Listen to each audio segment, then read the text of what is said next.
Good morning. It's 9 a.m. and I will call the order of the November 4th meeting of the Saline County Board of Commissioners. Will the clerk please call the roll? Commissioner Shadwick. Here. Commissioner Grievous. Here. Commissioner Sparks. Here. Commissioner Weiss. Here. Commissioner Hay. Here. If you're able to stand, please do so and join me in the flag salute, followed by a moment of silence. I pledge allegiance to the flag of the United States of America and to the republic for which it stands, one nation, under God, indivisible, with liberty and justice for all.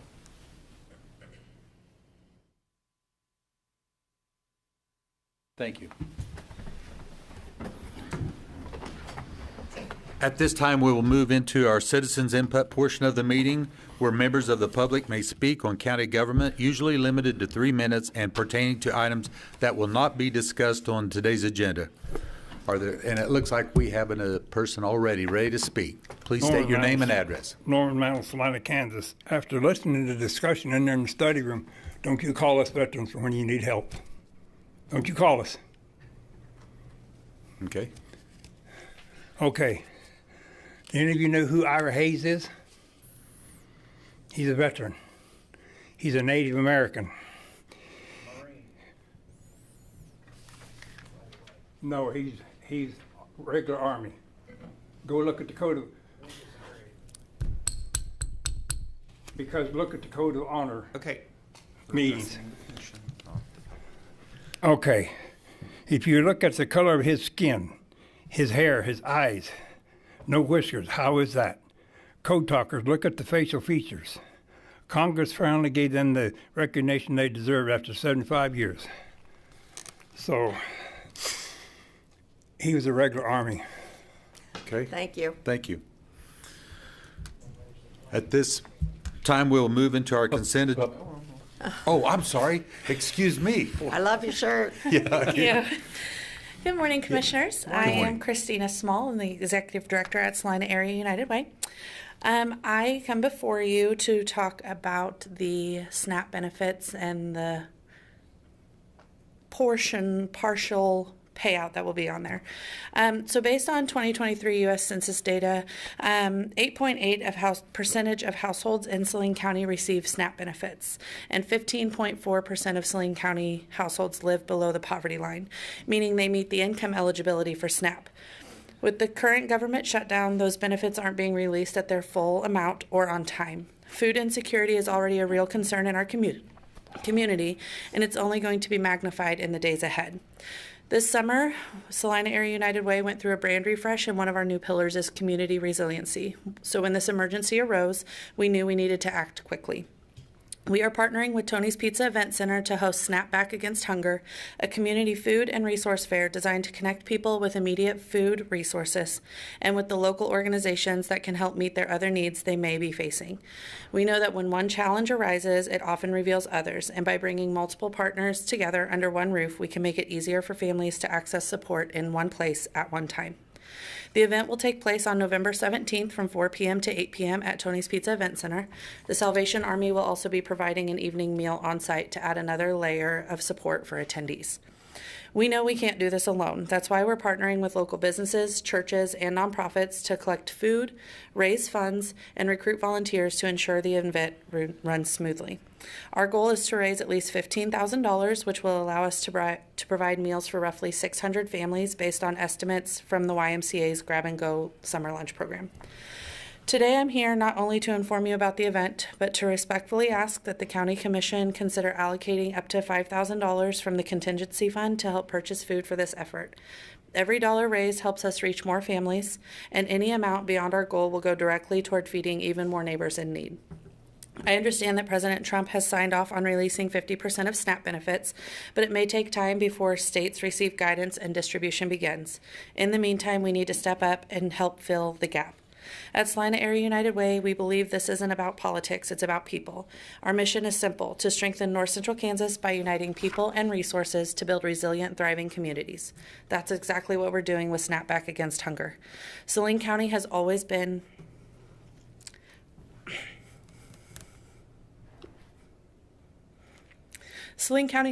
a community that steps up when our neighbors are in need. And I'm hopeful that the same spirit of generosity and help will help us make this event a success. Thank you so much for your time and consideration. And I did email Phil a virtual flyer, so if you would like one, he has a copy of it. So, Like one. And, Christina, what was that time again? November 17th from 4 p.m. to 8 p.m. and I know there's lots of things going on across the community and food prep, and I've donated and done some of those things just for that directly.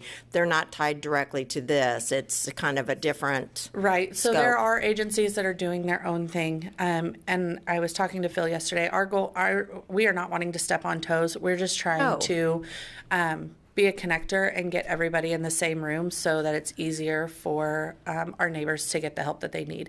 So we are partnering with other agencies. Salvation Army will be there with pallets of chips and hopefully Hostess cakes. And like I said, they're going to be providing a meal. And then we've got businesses that are already stepping up to collect food for the food drive to hand out as well.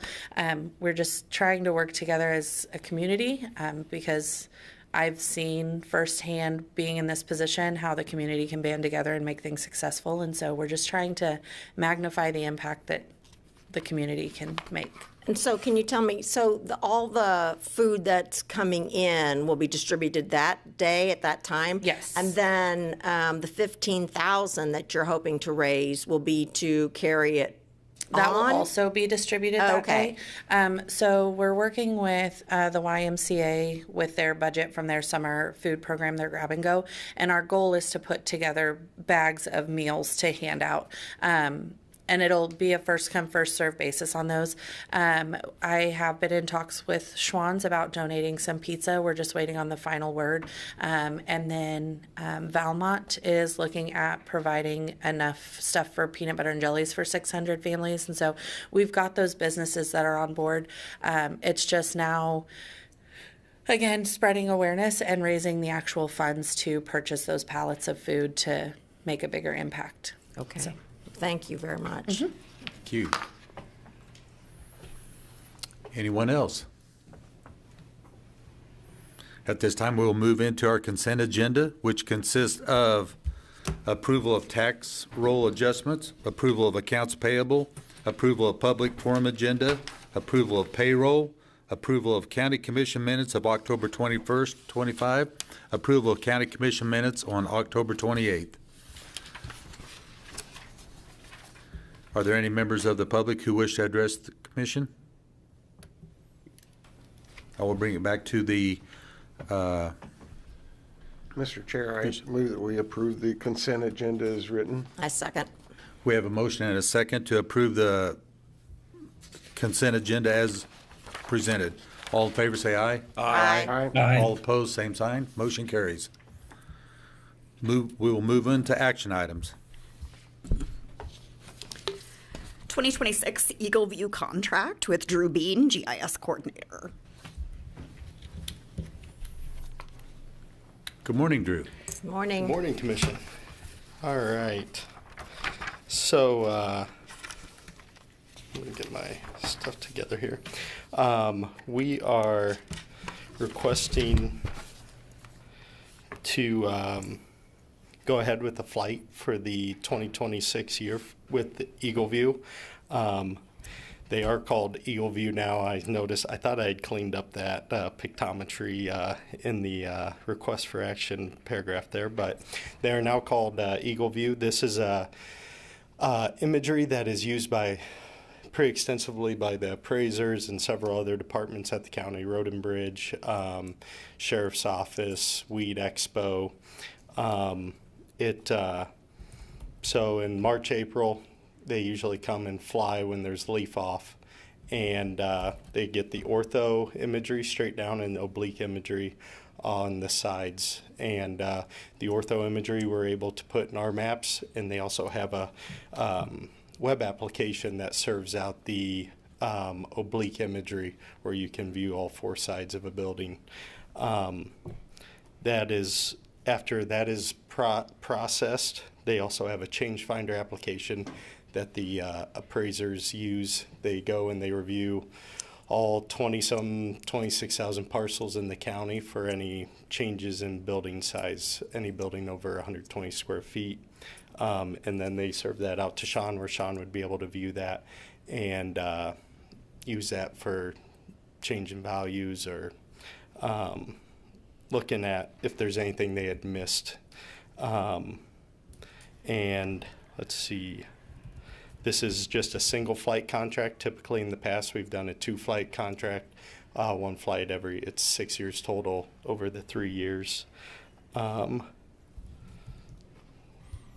Let's see, I think that's all I got for you. If you have any questions, let me know. I had all these notes and then kind of went right through it. So any questions for?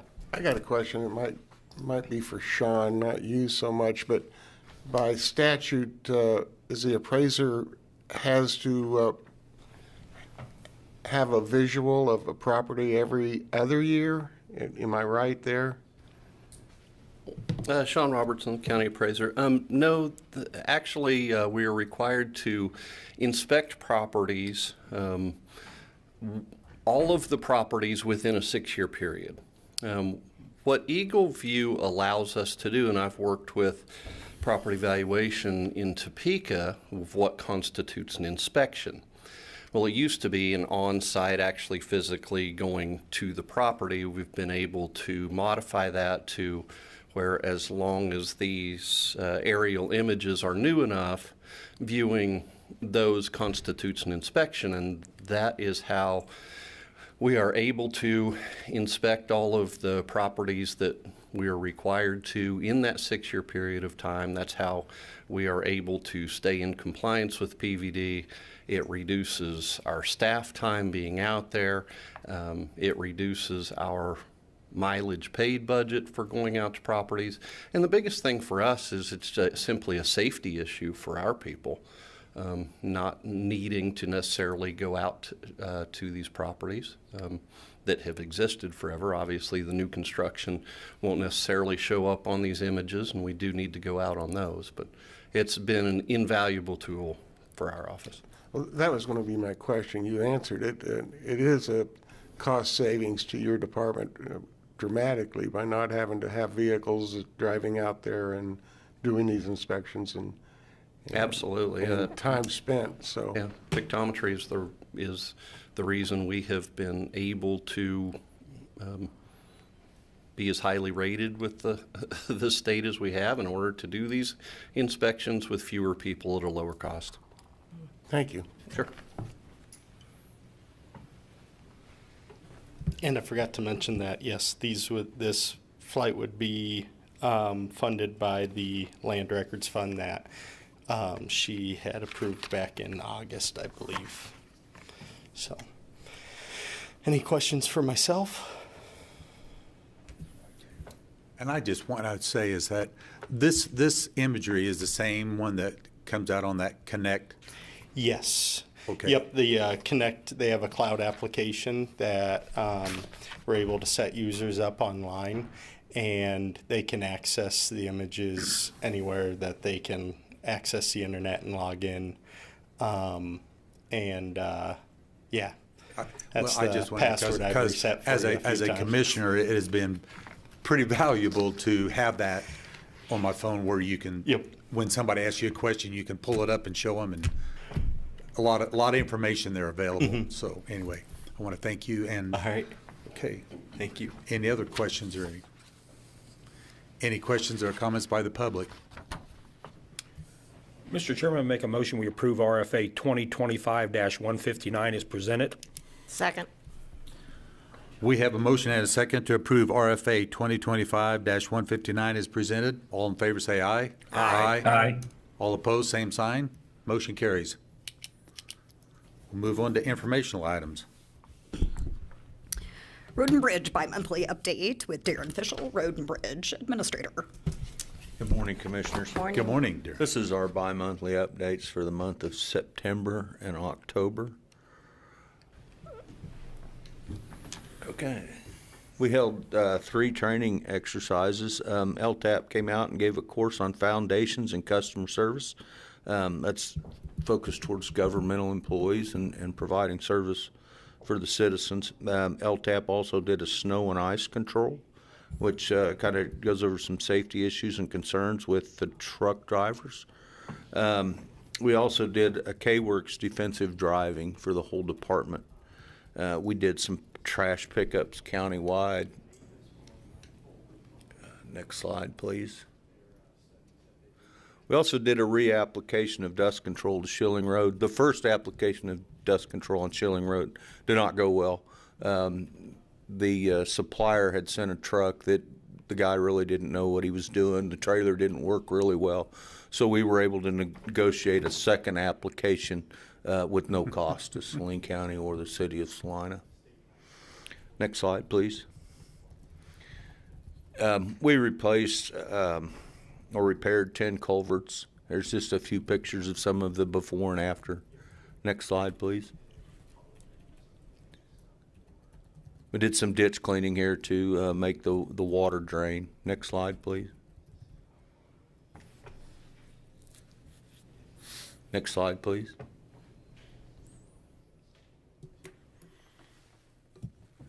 Next slide, please. This is a screenshot of our cartograph software. We did have a flood in early September. We've had 2 such incidents this year. They've both been admitted through FEMA. They reached a dollar amount. We'll get some restitution. There were 2 events. One had to do with the log jam down here. So hopefully with that, the dollar threshold will be met. This is just a screenshot showing we spent almost $72,000 in that repair. We had 145 active sites.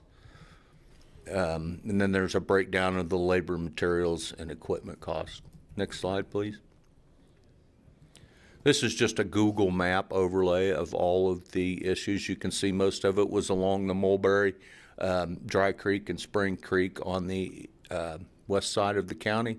Very fortunate in these events that either the Smoky Hill or the Saline River were not up at the time, that allowed these creeks to drain, which didn't cause any problems on the east side of the county. Next slide, please.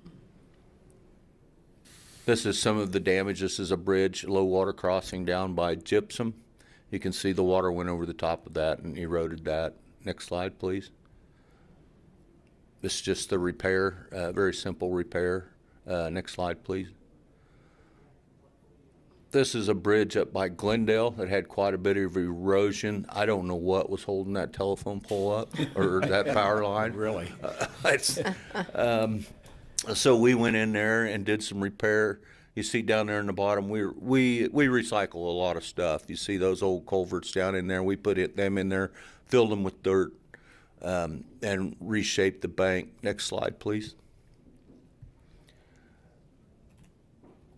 And then this is where we went in and did place some riprap. And the picture on the right there shows where we just locked all that riprap together with some concrete.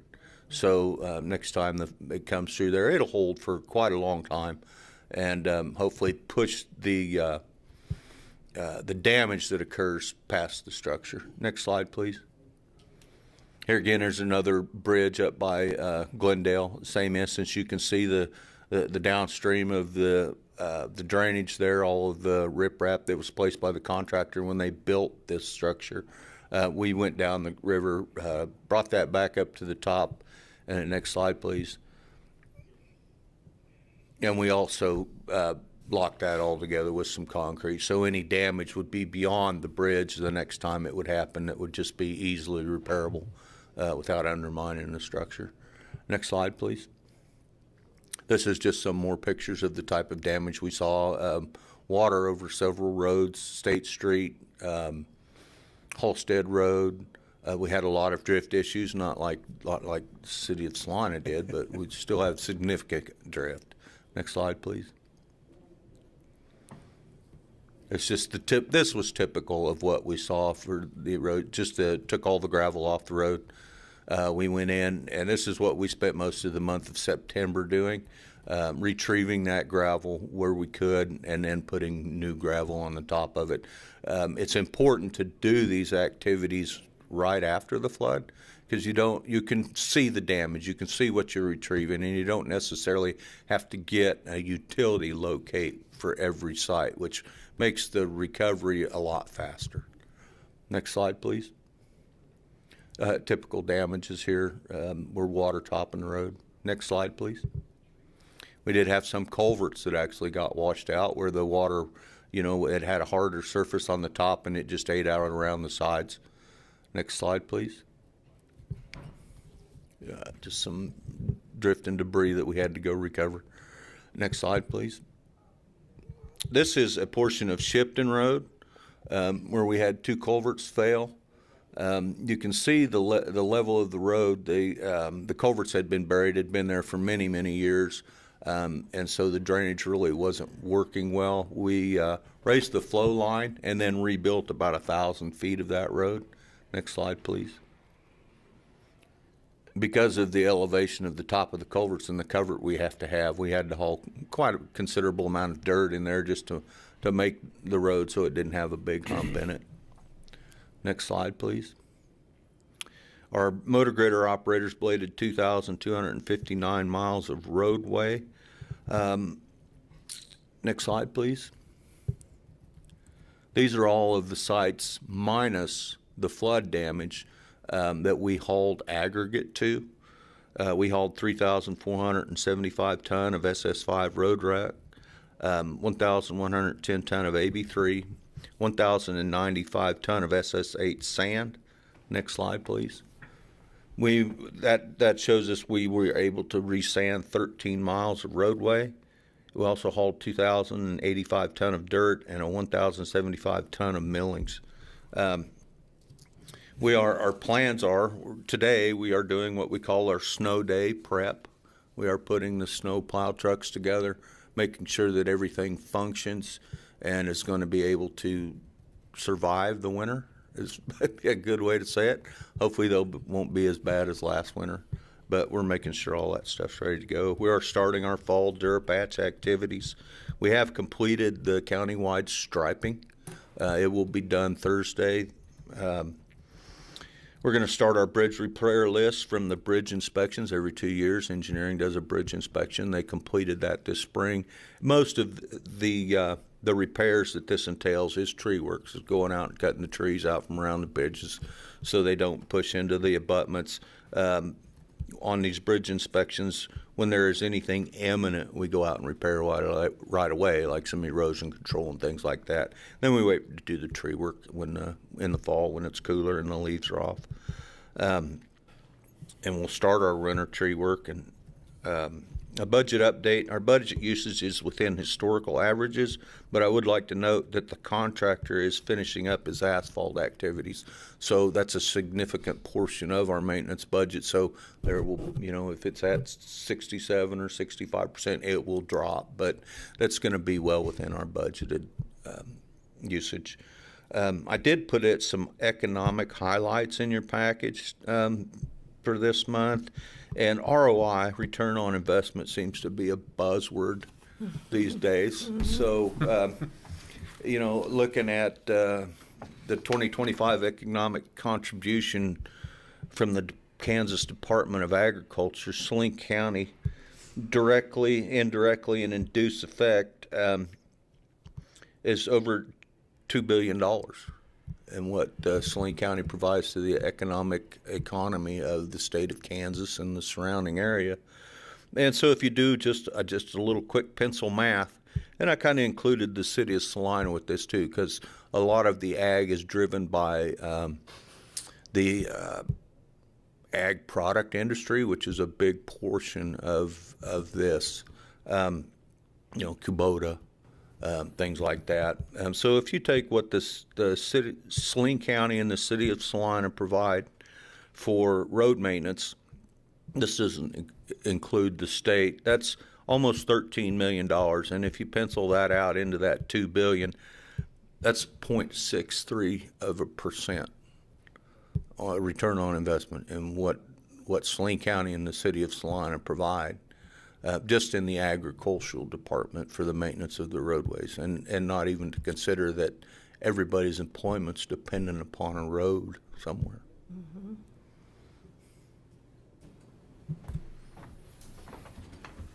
So appreciate the dollars to do. Yep. Well, thank you for such a good report again. So I don't have any questions. Does anybody else have any comments or questions? No. Thank you. Thank you. Anyone from the public? Hearing none. Move on to the next item.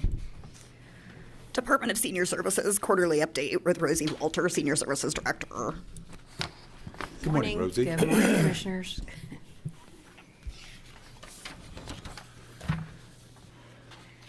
This is our quarterly update for the Senior Center. It is July through September.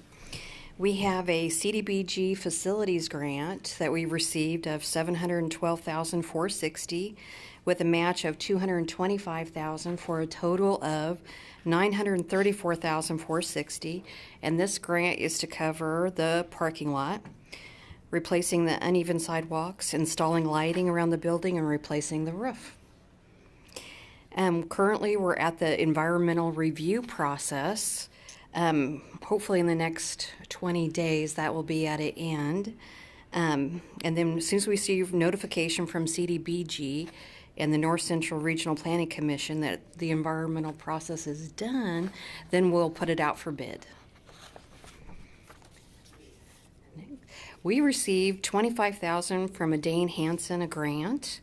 And with that, we repaired the front entry doors and then finished the repairs on our outbuilding, our garage. You can't see it really good, but we did have a volunteer that painted that little mosaic above the garage, and then he did all the trim work. So, Nice. yeah, it looks great. Other events, Meals on Wheels America, we attended the conference. It was in San Antonio from August 25th through the 28th. We met some people from Topeka, and we are going to revamp our Meals on Wheels Kansas program. So that was kind of exciting. The Greater Saline Community Foundation, they held a fundraising training, and I attended that. It was every Friday in the month of September. The Sunflower Fair, the Senior Center had a booth at the Sunflower Fair, which is the North Central Flint Hills Area Agency on Aging event. It was held at the Tony's Event Center September 16th. And every agency is asked, for the county, is asked to nominate a person, a volunteer, and we nominated Don Merriman this year. The Granny Brigade asked us to come and provide a presentation, and we did. And we discussed all the services that are provided at the center and our need for volunteers. Other events continued. On September 9th, Jim Deister from the Vietnam Veterans of America Chapter 809 presented a prisoner of war flag to us. A ceremony was held at the center honoring our vets, and now the handing over of the flag that we have in our building. Next. Meals served. For this quarter, we have served a total of 32,669 meals. For Meals on Wheels, it was 20,170, and in the dining room, 12,499. For a total for the year, we have served 94,469 meals. Of that total, 91,946, or 97% of those meals are all subsidized. And for a comparison, in 2024, same time of year, we served 92,074 meals. And in 2023, 86,911. So you can see that we still have some continued growth. And here are some pictures. This is in the dining room. There's everyone having lunch, sharing an ice cream, playing cards. Our quilt auction is going on right now. It actually ends tomorrow. So if anybody is interested in homemade Raggedy Ann and Andy dolls or adult bibs, which are funny, but they are so cute. It ends tomorrow. So if you want to come over and take a look, come on over. Okay, upcoming plans. On November 7th, we're going to have our annual Veterans Fair event. It's from 9 to 11.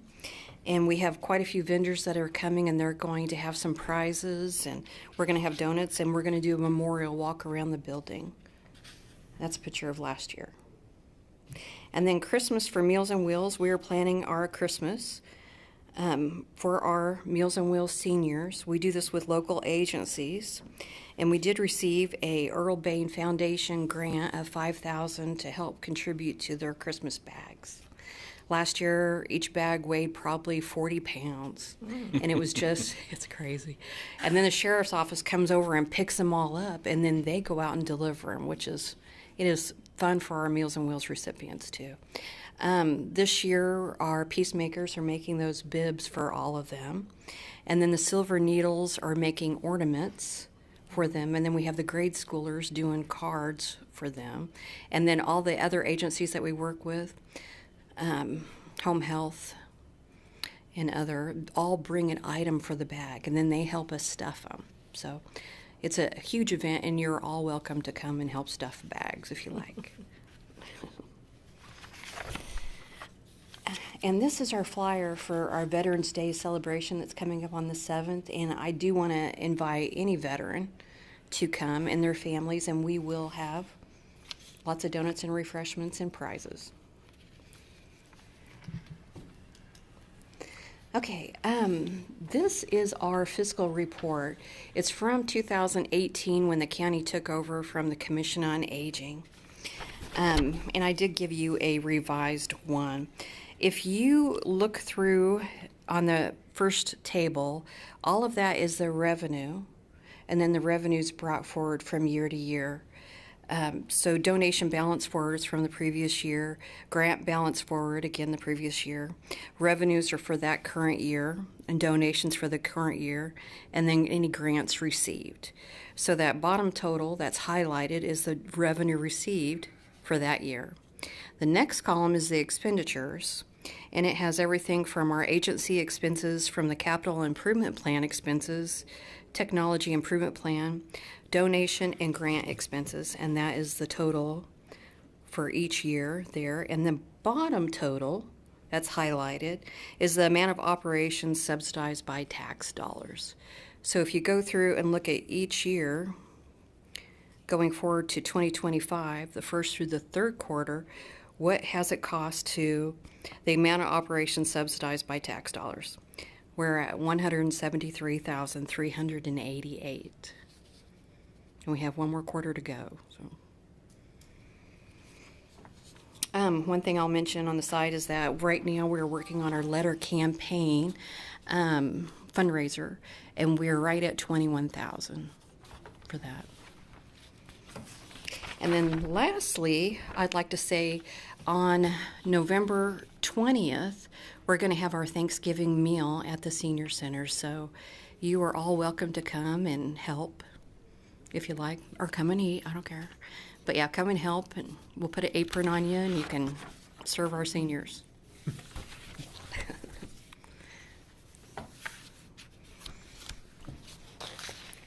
And I'll take any questions if you have them. Well, I have not questions, I have comments, but I do have a question. What's the time on November 20th? If you come, I would say probably 11:45, or 11, I'm sorry, because we'll have to give you your instructions. Well, this isn't a guarantee. I'm just going to...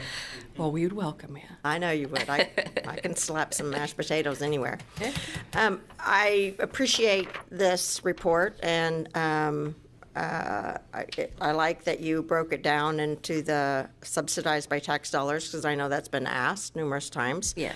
You can also see grant dollars have ever increased.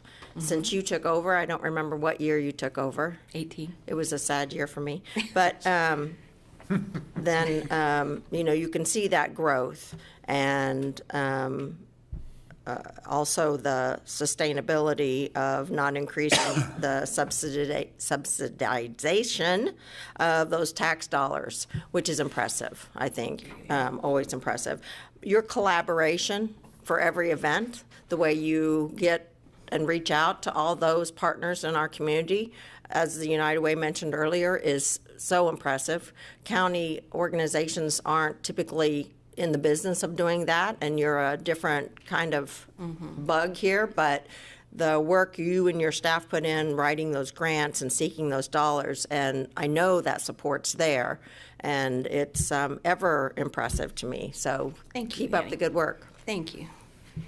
And I'll say the same thing. You know, these grants, I hope the public realizes that, you know, the money that you guys write in those grants save. And I mean, it's just it's outstanding. So you guys do a fantastic job over there, and just keep up the good work. Thank you. And I will note that during these uncertain times, with what's going on now, I look for your department to be leaned on even heavier by our seniors to supply them with meals and such. And I applaud the service that you provide them.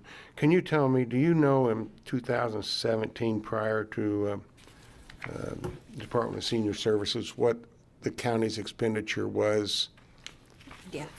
The county would award the Commission on Aging, I think the last payment was $328,800. So I suppose if you look at it that way, I mean, we have saved the county quite a bit from year to year. Right. And if you look at that, I notice 2024, $337,000, but $53,000 of that was capital improvement. Yeah. So that's just the county taking care of its Building. facility and its building. So Yes, I appreciate that. I applaud the job you do. Thank you. I will say thank you to Phil and Hannah for helping me get that form finally together. It's a good form, and it makes it works. clear. Yes. Yeah, so, thank you. Thank you. Yes, thank you. All right. Commissioners' comments?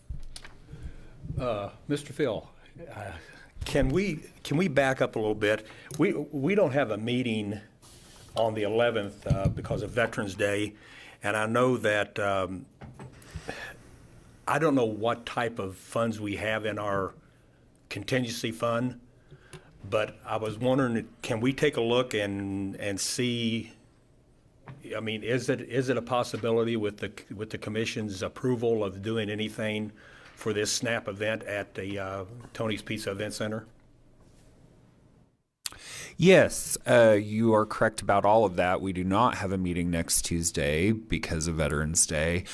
So if the commission wished to contribute to the United Way's Snapback event, we would need some consensus today for that. You do have, I forget the exact number, but around $8,000 left in your contingency fund this year. So if you picked a number, $2,500, $5,000, somewhere in that range, I think we could easily do that. And the chairman can sign off on that. I don't think we're looking at anything big between now and the end of the year. I don't believe so. The only thing that comes to mind is if we wanted to prepay any expenses for your visioning session for next year, but that's pretty low dollar amount. I mean, if possible, with the okay of the commission, I'd like to see us, if we couldn't, donate the $5,000 to the SNAP fund or to the SNAP event and participate in that event. I am open. I was gonna just talk to Phil afterwards, but yeah, I would be open to definitely donating the $5 if the need is to keep it a little bit more closer for the contingency fund. Then I would look at a smaller amount. But if we can do the $5 and not short those expenses that are going to come in the year, that'd be great. I agree. My my thoughts are gives you a feel good to do that long term. Understanding this 5,000 would be a one time, and it always comes back to haunt us that that you do the 5,000 here, and every organization will see that and understand that, well, there is money there. Let's just, I don't want to sound like a Scrooge. I want to feel good too, and I know it's needed. I just don't know how to impact the public, the fact that it isn't always there, and I don't want to look like the Scrooge later by not being able to do it. That's my only misgiving. I want to say you don't look like a Scrooge. You're very correct about that. We experienced that at budget time, and when you had the big ARPA dollars, I wasn't here, but you gave out those dollars, and it was a one-time thing, and then you had everyone coming back, and so I totally support what you're saying, Commissioner, and think that is a valid response to this. And I will just mention for the record, there is no contingency fund for 2026. Right. This is, it's November 4th. Whatever you do between now and December 31st with that funding is all that you have to play with, because you, as part of the budget reductions for next year, you decided to axe that contingency fund. So that does not exist starting in January. So this would, to Commissioner Weiss's point, very definitely be a one-time thing. That makes me feel a lot better.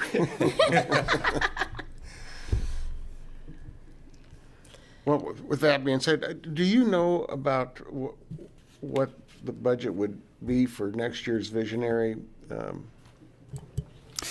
I haven't talked to him about a specific proposal yet, but it was not that. I think it was 2,500-ish. Okay.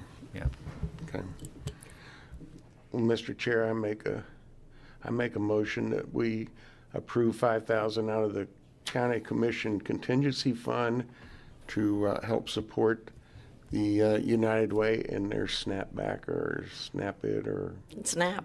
I'll second it. We have a motion and a second to approve the SNAP allocation to the United Way. All in favor, say aye. Aye. Aye. All opposed, same sign. Motion carries. Thank you. Thank you, guys. You're welcome. Next. Announcements. The county clerk texted me. I wonder what about. She asked me to remind folks, if you have been living under a rock, today is Election Day, which explains why we have a substitute clerk today. But polling places are open from 7 a.m. to 7 p.m. today. It's the city races, the school board races, extension district, very important local decision makers. And so encourage everyone to get out and vote. You do not come here because they're not the early voting that occurs in this building ended yesterday at noon. So you'll need to go to your polling place. If you need to know where your polling place is, those are available on the county website, or you can, of course, call the clerk's office and they will look up your address and tell you. And I want to say that I've just been swamped with people telling me we only had 17% out in voting last local election. So I have high hopes that we'll see a better turnout, and I know Commissioner Hay will be down there watching, so I look forward to hearing from you that it's higher. I hope so. And I will say that I did attend the Department of Senior Services meeting last Friday, and heard a lot of the information that was shared with us today. Okay. Thank you.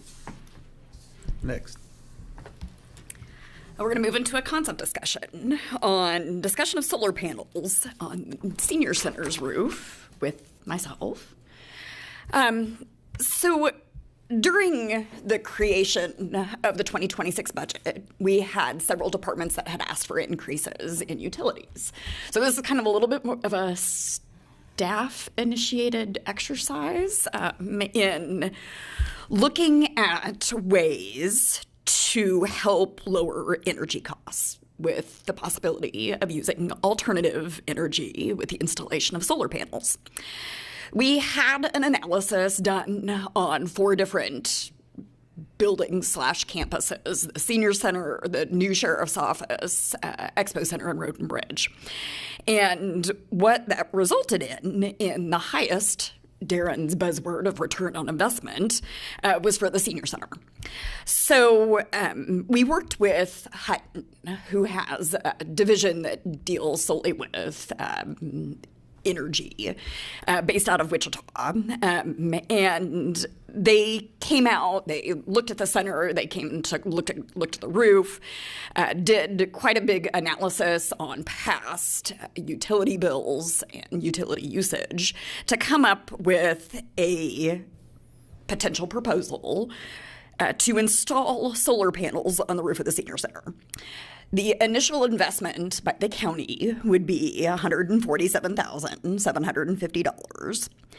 But with that investment, there is an investment tax credit that could be paid back to the county in the amount of $59,100, making a potential total investment of the county of $88,650. This is based off of a conservative analysis that includes cost escalations for utility costs. But based off of that analysis, Hutton predicts that the county could see in upwards of $17,811 per year of cost savings and electric costs just for the Senior Center building. So with the investment of the installation of the solar panels coupled with this cost savings, the potential is there that the county can see in upwards of $445,000 of a financial benefit over the course of 30 years, which is the lifespan of solar panels. What really kind of piqued Hutton's interest in this when we started talking about this building is the fact that the Senior Center is slated to get a new roof with the CDBG grant. So this is just really good timing should the commission have a desire to go down this path. Obviously, with a new roof comes some opportunity to make sure that the installation of the panels is done appropriately, correctly, and with the most effective roof type, I guess, because there's different types of roofs that we could look at. So we do have representatives from Hutton that are here with us today, a couple of our local folks that are familiar faces to the commission, as well as the folks from the Energy Division down in Wichita, to certainly answer any of the questions that you might have. Within your packet, there was kind of a cost breakdown that kind of shows that investment piece plus the energy cost savings too. So I'm certainly first open to any questions that you might have of staff, and then of course our folks here from Hutton too, as subject matter experts. A couple of quick questions here. I know Hutton's involved in it, but have we looked at the structural roof to set back and say it will support the Yeah, we've had a tour with Rosie. By the way, I'm Sean McCoskey, Business Development Manager for Hutton Energy and Facility Services. I'm Dusty Ost, one of the project managers in design. So we worked with Hannah Beck quite a bit on a few different properties. We really targeted the Senior Center because it's the type of service it is, it pays back the quickest. It really has a great return. Then after we spent a day with Rosie touring it, it was actually quite lovely. The lead architect on your CDBG project was there as well. So we had a lot of questions about conduit and raceway and installation and roof features. So we were able to get pretty far there. Seems like a very viable project. We assume a 3.8% increase in inflation year over. This is not including the 9.6% usage increase that just hit October 1st, or the 9.7% transmission charge increase. So promises made with Hutton, our promises kept. We'd rather be on the conservative side. After we do an install, we have an on-par program, which is a performance assessment review, where 3 times over in the first year, we just assure leadership These are our anticipated savings, energy offset, production, demand, and power factor, just multiple metrics within what you see on your energy bills, what we anticipate to what is actual. But what we see is over the next 30 years, so this is best case scenario, there's about $1.257 million that will be going out. That's like a do-nothing cost of just continuing to pay the energy bill. It's going to be north of that with some of the increases we've recently seen. And we know Evergy's going through some grid modernization, and which is it's needful for us, but it also comes at a cost, of course. This system would pay itself off over 5 times over in the course of 30 years. We do cap our cash flow at 30 years. It's probably a 35 to 40 year system technically. What's the percentage of its efficiency after 30 years, Dusty? It's close to a little above 86% after 25 years. So we cap it at 30. That's kind of an industry standard thing to do with solar. It's by no means would it be decommissioned after 30 years. There's a total savings of $534,000 over 30 years, 445 net savings. It's about 39% of your total cost over the next 30 years, and it offsets the size of system we can apply to the roof would offset about 52% of your usage. So, I mean, ideally the goal would be that the cost savings that you see with unlocking the tax benefits could go right back into the senior center to help the subsidized lunch and meals program. And they obviously take very good care of that facility, and it's a bulwark within the community. But maybe the most important point of it all, we've been really busy this quarter. I think with all the headwinds we faced, the first 3 quarters, we found a lot of people were waiting to make capital decisions for political and economical reasons. But the investment tax credit is technically going to be, twilighted or sunsetted completely by July 4th of 2026. You can still get, that's the last date that you can safe harbor. You can still do a project and get investment tax credit dollars on it by December 31st of 2027. If a project is not finished, commissioned, energized, and done, in construction terms, by December 31st of 27, then you don't get any ITC dollars. And that's offsetting 40% of your total project cost, which is $59,100. So that's significant. If you want to get into the drivel and details of kind of phasing of that ITC, I can answer some of those questions. But when you safe harbor a project, to keep that part short, you can safe harbor a project and lock in all the current ITC benefits for the year 2025 by putting between 5 and 10% down to lock that in. And then you actually have till the end of 2029. It extends it by 2 years. You have till the end of 29 to finish that project. That's giving some of these larger installs time to get completed and so on.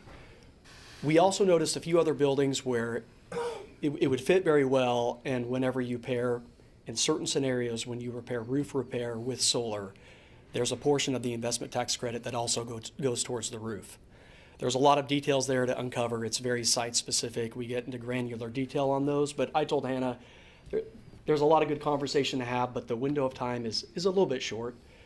We have time. We're certainly being patient, but this particular location is very viable. So any questions you might have, we'd be glad to take them and do our best to answer those.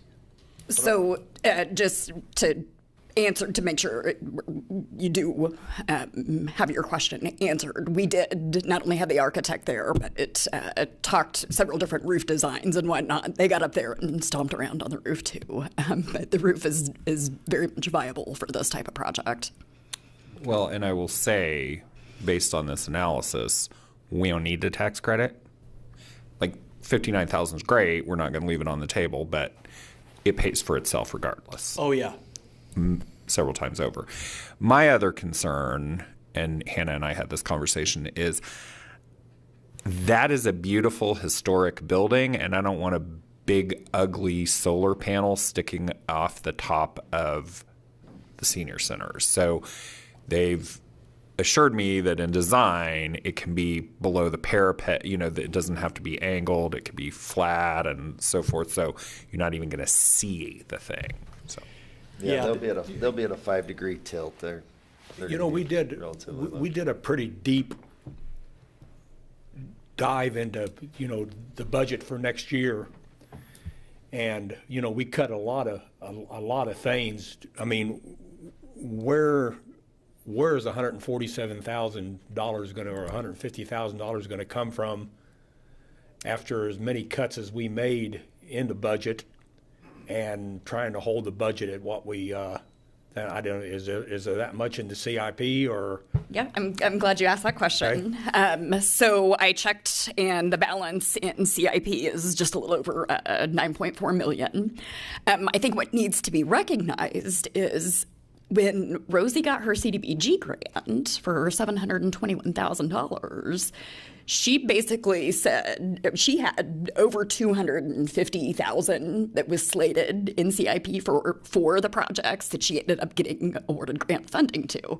So Rosie just came to us and said, well, I've got CDBG grant money now, so I don't need this. So it just got shuffled back into CIP. Okay. So there is funding available. That makes sense for that. And, in looking at it in the past with solar farms and the solar panels and researching a little bit on the internet, of course, you can't always believe everything you read. But, you're looking at a 30-year benefit over the deal, and it's like most of these solar panels don't even look at 30 years life cycle. So that's where I look at it as going, if we're looking at a solar panel, is the roof there easy enough to get to clean them, to take care of them once they're there? Yeah, you have great access internally. Actually, a very cool spiral staircase up to the top. So it's fun seeing some of that history. We've done a lot of testing on our own panels. You technically don't need to clean them. You can if you want to, but the wind and the rain cleans them. There's no moving parts. It is, over the last decade, actually solar's reduced by 87% in cost and is actually the most affordable renewable energy, even more so than wind. So we've caked our panels in dirt and measured what they operate at. They're still highly efficient. They're bifacial, so anything that the sun that reflects off the roof and bounces up, it takes in from the backside, and we can flip them actually upside down, and they operate at 75% efficiency that way. So the technology has come a very long way. We thought before about actually extending our cash flows beyond 30 years because maybe commercial batteries are at a point right now where solar was maybe 15 years ago, where they're very good option. The go-to-market at volume strategy isn't quite there, but solar is there. The timing of the investment tax credit is kind of our goal with Hutton Energy Services, is to turn rising energy costs into long-term savings, to play chess as well as we can, and to generate our own power. It's just unfortunate that we have a bit of a short window to safe harbor projects. We'll stay very busy through the end of 2027 for sure. However, once you enter 2026, the Treasury is going to file what's called, it's a FEOC update, Foreign Entities of Concern, which will demonstrate what types of products that have IP from certain countries can be utilized in solar projects and still be recipients of the investment tax credit. We don't have any concerns of that because of the tier 1 products that we use, but to safe harbor project this year is the most beneficial time to lock in the benefits now. Still very doable next year, but if you don't safe harbor a project by July 4th, which is when the big beautiful bill was passed last year, then you basically have till the end of 2027 to get one done, or you miss out on saving 40% off of project cost, which is obviously with your CDBG grant, you're keen to be aware of the grants that you're able to receive to multiply your impact. We want to help you do that certainly with this project as well. What's the time frame? I don't know if I need Rosie or maybe you guys know for the installation of the new roof, and if we went with the solar, and what kind of time frame are we talking about to Great meet the question. safe harbor? Yeah, great question. So as Rosie mentioned in her update, we are right now in the middle, hopefully towards the tail end of the environmental review that's required with CDBG. Once we get that everything's good to go, we will get bid documents out, and bidding will be open for 30 days. It would probably be best time frame to have a general contractor selected is probably about the February time frame, with installation of new roofs and construction of the parking lot to begin, hopefully by at least March, April. So we do have some time, but obviously with what Sean and Dusty presented, we would want to couple doing the solar panel project along with the new roof at the same time. So just trying to juggle that. Yeah. Okay. And the framework and stuff, does that just, you lay down the new roof and then these framework and everything to hold these all bolt right down on top of that new roof? You can do it that way. You can do a ballasted system where it's weighted down and held down. What we proposed and what we prefer is a glue down system. It's what we used on our own office because our office has got wood trusses up top and it's really old and they can't handle the weight. The weight of solar is only like 2.7 pounds a square foot, so it's not very much. Most of your snow load ratings are 20 pounds a square foot. However, when you go to ballast it down and everything, now you're adding to that. When we do the glue down method, I think we came out to 2.73, I think. Glue down method, are you talking about the roof itself, the No, new roof? no, it's the panels? Yeah, it's a foam adhesive that glues down an aluminum block, and you bolt to the aluminum blocks then. It's rated for 120 mile an hour wind loads. Mostly it's rated exactly what your roof is rated for. And that way there's no punctures in the roof at all. So the only penetration we would have is we would have the roofer do that. We're not commercial roofers, so we use our subcontractors. But when they do the roof, we would put a penetration for the electrical feed down there. Other than that, there'd be no penetrations, and that's another reason we like this install. We could go down the side of a building typically and stuff like that, but this building's too pretty to go down the side of. So did I understand you to say that battery systems are where solar was 15 years ago? Yeah, once battery systems get to be mass produced, that's what brought solar costs down so much. In 2011 or 2010, 2008, something like that, solar was 4 times as high as it is today. And it was a good option, but it just, by the time you paid for labor and everything to put it in, your payback was going to be forever out. Well, solar prices have come down dramatically, and now they're starting to level out. Obviously China cornered the market on that. And to get the solar panels all up on the roof, is this a crane type operation that you have to have a crane there to get them up there? I think we could still use like a lull. Oh, okay. Like, a high loader. Yep. Or a I know what you're talking about, yeah. Yeah. Okay, thank you. Yeah, you bet. And, I'm sorry, one other deal. Is this something that we need to, or have you talked to the electrical companies, whether it's Evergy or whoever, prior to all of this to make sure that they will accept the payback and buy it? Yeah, so the net metering allowances are standard with Evergy. We work with them a lot, and HUD, it's a turnkey solution, so the design side, permitting, all that we cover. So we're good there. I don't think there's any outstanding questions that would be atypical of any other install within the Evergy service region. Thank you. I don't know. Just, I guess to close shop a little bit, we purchased a lot of panels pre-tariff. We saw that coming down the pike quite some time ago. Wish we would have bought more. Yeah. We thought we were making a very elevated risk decision. It ended up being somewhat low risk. So we're holding the price. We've talked with Hannah for a long time. We can give you updates as to when we're going to make our next large order.